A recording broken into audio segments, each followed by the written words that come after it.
Grand గాలా ఈ ఫిబ్రవరి 23న ఉదయం 10 గంటల నుండి మాదాపూర్ ఎన్ కన్వెన్షన్ లో. Tickets available on book my show Paytm. నమస్తే అమ్మా. నమస్తే అమ్మ. అమ్మ, అష్టదిగ్బంధనం అని వింటుంటామమ్మా. అసలు అంటే ఏంటమ్మా? మామూలుగా అష్టదిగ్బంధనం, దశ దిగ్బంధనం అని ఉంటాయి. అష్టదిగ్బంధనం అంటే ఇప్పుడు శ్రీచక్రంలో శ్రీ మహాలక్ష్మిని మిడిల్లో పెట్టి బ్రాహ్మి, మహేశ్వరి, కౌమారి, వైష్ణవి, వారాహి, మాహేంద్రి, చాముండ, శ్రీ మహాలక్ష్మి ఇలా అష్టశక్తులతో దిగ్బంధనం చేయడం అనేది జరుగుతుంది. అందుకే శ్రీచక్రానికి అంత ప్రాధాన్యత అనేది సంతరించుకుందన్నమాట.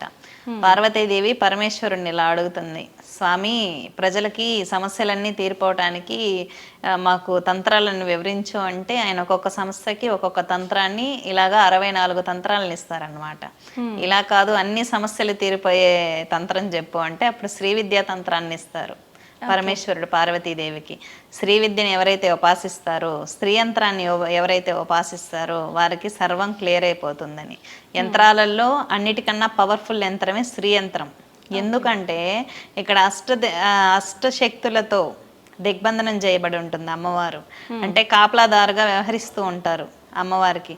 శ్రీ వైష్ణవులు శ్రీచక్రంలో ఉండేది పరాశక్తి, శ్రీ మహాలక్ష్మి అని, శైవులు మధ్యలో ఉండేది పార్వతీదేవి యొక్క పరమాత్మ రూపం అని చెప్పుకుంటూ ఉంటారు. ఏదైనా ఒక స్త్రీ యొక్క పీక్ స్టేజ్, స్త్రీ శక్తి యొక్క పీక్ స్టేజ్ని శ్రీచక్రంలో ఊహించుకుంటూ ఉంటారు వారి వారి యొక్క సాంప్రదాయాన్ని బట్టి. నేనైతే కాళీనే అనుకుంటాను మధ్యలో ఉండేది, ఎందుకంటే నాది కాళీ ఉపాసన కాబట్టి. హాది విద్య, కాది విద్య అని రెండు ఉంటాయన్నమాట. హాది విద్య అంటే లలితా త్రిపుర సుందరి, కాది విద్య అంటే కాళీ.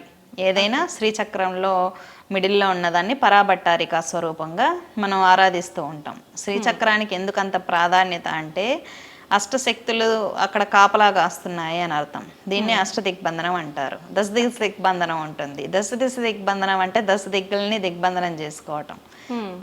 ఇలాగా శ్రీయంత్రం అనేది ఎక్కువగా ప్రాముఖ్యత అనేది సంతరించుకుంది. శ్రీచక్రంలో 3 కోట్ల మంది దేవతలు ఉంటారు. అంటే ప్రతి శ్రీచక్రాన్ని ఆరాధించడం ద్వారా ప్రతి దేవతని ఆరాధించినంత అటువంటి ఫలితం దక్కుతుంది. అష్టదిగ్బంధనం అంటే ఇది అమ్మవారు మనకి కాపలాగా ఆయటం అని అర్థం. కానీ చాలా వరకు అష్టదిగ్బంధనం అనగానే అంటే నెగిటివ్ వేలోనే ఆలోచిస్తుంటారు కదమ్మా. ఇది ఉన్న నెగిటివ్ని క్లియర్ చేసుకోవటంలో అమ్మవారిని మనం అక్కడ కాపలా పెట్టడం అని అర్థం. అష్టశక్తుల్ని కాపలా పెట్టడం అని అష్టదిగ్బంధనం అంటాం. ఓకే. కానీ అందరిలో మాత్రం ఇది అష్టదిగ్బంధనం అనగానే ఏదో నెగిటివ్ ఎనర్జీస్ ఆ సైడ్ నుంచి ఇది ప్రమాదకరము అట్లా వెళ్తుంది. అవేర్నెస్ ఇచ్చే వాళ్ళు లేరు కదా.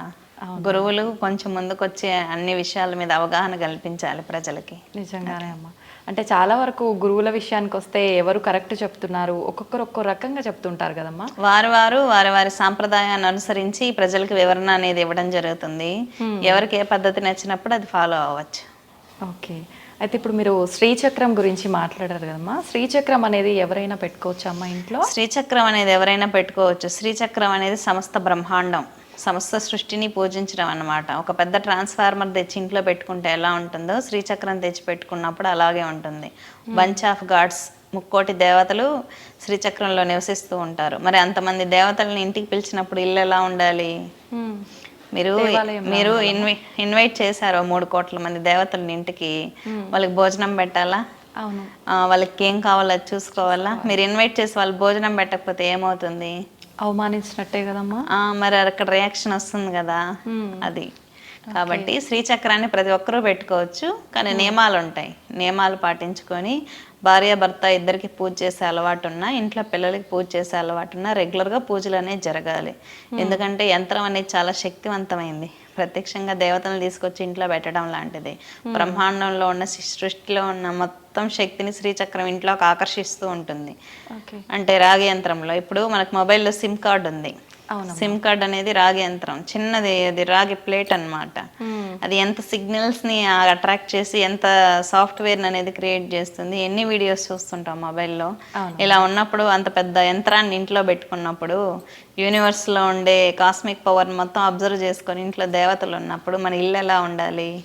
శ్రీచక్రం పెట్టుకోవడం తప్పు కాదు, కాకపోతే నియమాలు అనేది పాటించుకోవాలి. అయితే ఇప్పుడు శ్రీచక్రం పెట్టుకున్న వాళ్ళ ఇంట్లో ఇబ్బందులు ఉండవా అమ్మా? శ్రీచక్రం పెట్టుకుంటే ఇబ్బందులు ఉండవు కాదు, బాగా ఆరాధించుకుంటూ ఉండాలి. ఆరాధించుకుంటే ఇబ్బందులు ఉండవు. ఓకే. అంటే పెట్టుకోగానే సరిపోదు, ఖచ్చితంగా ఆరాధించుకోవాలి. మన ఇంటికి గెస్ట్ని పిలిచి అన్నం పెట్టకపోతే ఎలా ఉంటుందో అలా ఉంటుంది పరిస్థితి. ఓకే, మనం పూజ చేసినప్పుడే దానికి సంబంధించిన శక్తులు అనేవి ప్రభావితం అవుతాయి. జాగ్రత్తగా చూసుకొని నియమాలు పాటించుకొని పెట్టుకోవాలి. ఓకే, మన ఇంట్లో ఆడపిల్లని ఎలా చూసుకుంటామో శ్రీచక్రాన్ని అలాగే చూసుకోవాలి. ఓకే. పెట్టుకోవాలంటే అసలు ముందు ఇప్పుడు ఫర్ ఎగ్జాంపుల్ నాకు పెట్టుకోవాలి అనిపించింది అనుకోండి అమ్మ, ఎలా అమ్మా, ఎవరిని సంప్రదించాలి? శ్రీచక్రాన్ని పెట్టుకోవాలంటే శ్రీ విద్య తెలిసిన గురువుల దగ్గరికి వెళ్ళి ఫస్ట్ యంత్రం ఫార్ములా కరెక్ట్గా ఉందా లేదా, యంత్రం ఎప్పుడు తప్పుగా ఉండేది తెచ్చుకుంటే నెగిటివ్ ఎఫెక్ట్ ఉంటుంది.